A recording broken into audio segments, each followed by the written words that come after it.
you know John MacArthur? And I'm always happy to say, yes, I do. And I can tell you this, he's a Christian. He believes what he preaches, the things that he writes about, the things that he speaks about, the things that he's preaching about. He really believes these things. Well, any pastor who knows John MacArthur well knows that he is a kind, humble, direct man. He's fearless in the pulpit and really kind in person. John MacArthur has been for me the primary example for expository preaching. And I've had many great men be an example, but none that even come close to what John MacArthur has been to me. I saw in a magazine an advertisement for a book called Charismatic Chaos. I started devouring everything I could by that author. I wasn't aware, but I was getting a theological education by reading the books of John MacArthur. When I think of Dr. John MacArthur, I think of how I first heard him by cassette tape as a teenager, desperate to hear the Bible, to know the Bible, and desperately wondering what preaching was supposed to be.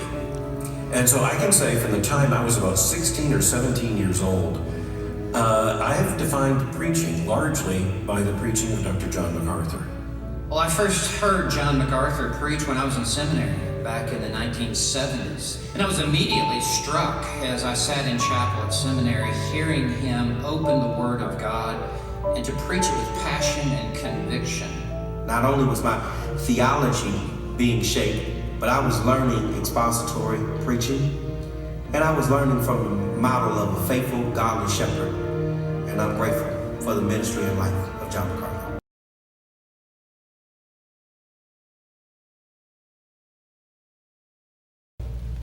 First of all, that I thank the Lord for bringing me here. And I thank the Lord for people who were willing to call a young man in his 20s and not really an unknown.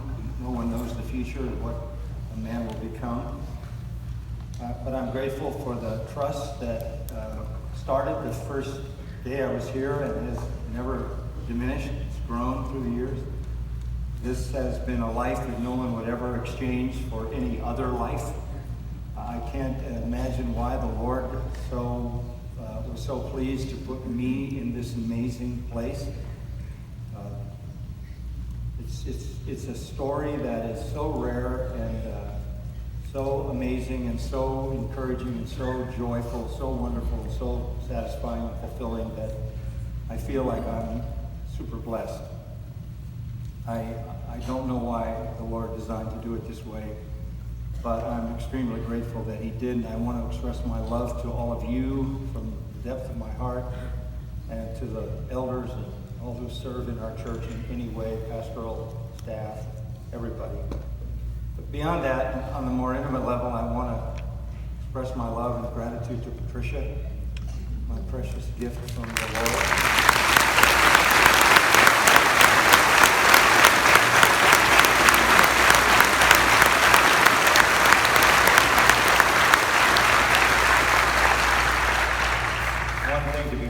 On Sundays, it's quite another to be preached at daily.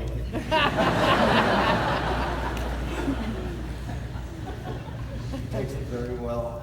He's a strong spiritual force in my life, and I want to thank the Lord for my children and my grandchildren, and then those friends in ministry who've surrounded me so closely here at Grace Church and with all the other ministries that I'm involved with. People ask me, how can this happen? How does all this work? And my response is very simple. I really can simply say the Lord has surrounded me with amazing, gifted people. At every possible level, from those who work very closely with me, to all of you who work in all kinds of ministries throughout Grace Church and many other places. It is an amazing gathering of fellowship of faithful, gifted people that the Lord has surrounded me with to enable all of this ministry to happen. I'm really the guy who stands in the pulpit and preaches, and everybody else has to take it from there and make it happen, and that's exactly what the Lord has done. So I'm so grateful.